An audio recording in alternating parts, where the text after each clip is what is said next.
Hi, welcome to Askimo TV. I'm talking today to Dr. Alessio Agostinis. Dr. Agostinis is a highly specialist clinical psychologist based in the UK and is the principal and owner of CTT International, specializing in bespoke psychological consultations, therapy and training. Hi, Dr. Agostinis, how are you? Hi, Joanna. Thank you. How are you? Wonderful, thank you. Dr. Agostinis, we've spoken about anxiety in previous interviews, but let's just take it a little bit further. If I've just been diagnosed with anxiety and panic, what should I do? Sorry, John, can you repeat that question for me? If I've just been diagnosed with anxiety and panic, what should I do? Okay. The first thing one should do is, first of all, appreciate that such reaction can be quite normal. So the first thing I would advise you to do is to perhaps keep an eye on how often you get panicked, what thoughts you have in relation to that.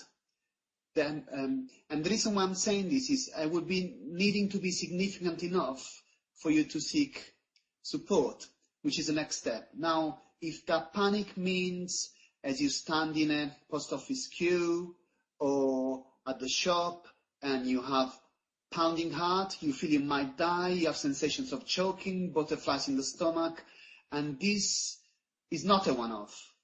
It happens on a regular basis over a period of 1-2 months, then I would seek some help from a qualified therapist.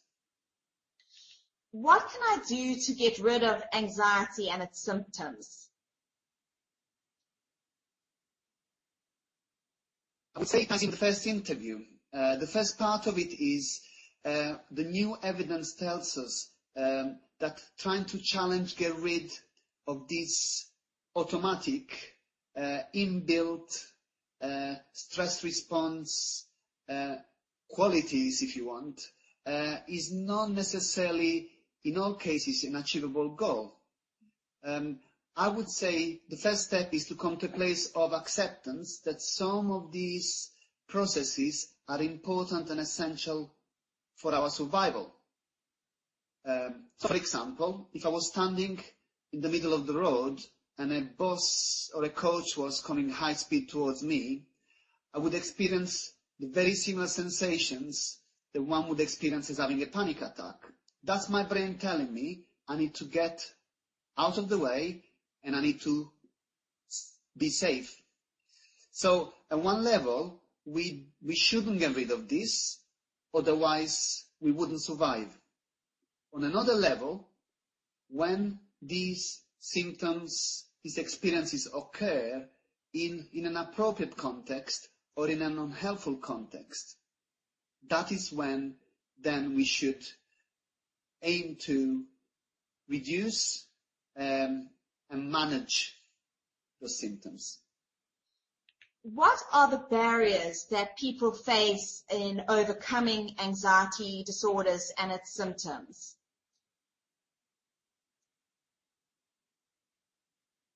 There are several barriers to overcoming anxiety disorders. Sometimes there's been a long history of difficulties that we come across with more complex cases.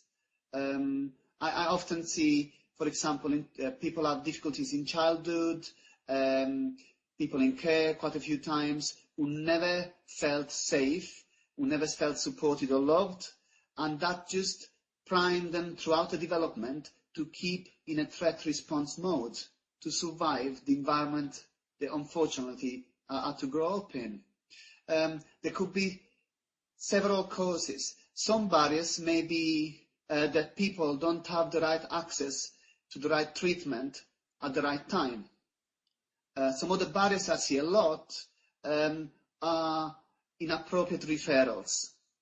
In healthcare, we see a lot of people being referred for heart investigations, tummy and gynecological investigations, which then in the end all boil down to anxiety issues, Now, by that time, the communications made by health professionals, there's a word to describe this, it's called iatrogenics, the harm caused by us health professionals.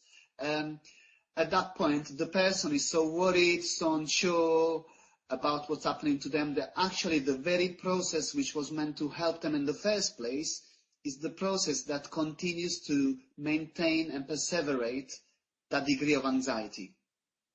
That's another barrier. Another barrier sometimes is financial.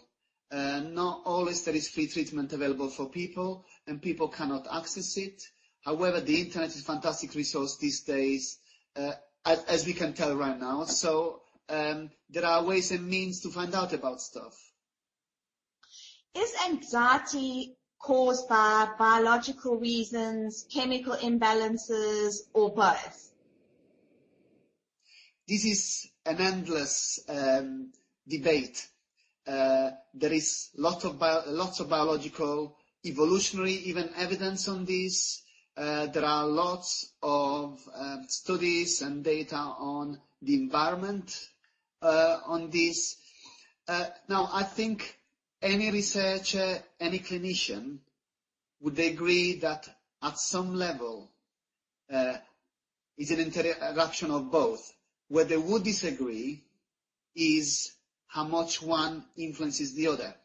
Now, as a clinician, I like to think that we are all different, and that degree of difference will vary across individuals. But I would also like to think that if I thought of as anxiety disorder exclusively as a biological factor, then there's no way that treatment based on changing environmental factors, really within and without individual, would have an impact. So the treatment working for both biologically with medication, say, and environmentally with therapy supports both sides of the argument. Dr. Agostinis, just to end off, what is the difference between panic and anxiety? Okay, I didn't mention panic earlier on, but basically anxiety is an umbrella term. All people experiencing all different types of anxiety or stress, we said there's an overlap there, will experience very similar symptoms. Panic is often referred to a specific situation. So that I would have the same symptoms of panic, maybe in a queue, maybe have the same symptoms of what I call panic with a phobia. So it's just a matter of labeling. Anxiety just covers everything. Normally we say generalized anxiety disorder for these occurring in all instances. But panic is just a very specific type of anxiety, which may occur in standing in a queue, it may occur in crowded places, and so on. Thank you, Dr. Agostinis. Thank you so much for talking to me today. Thank you for having me, John.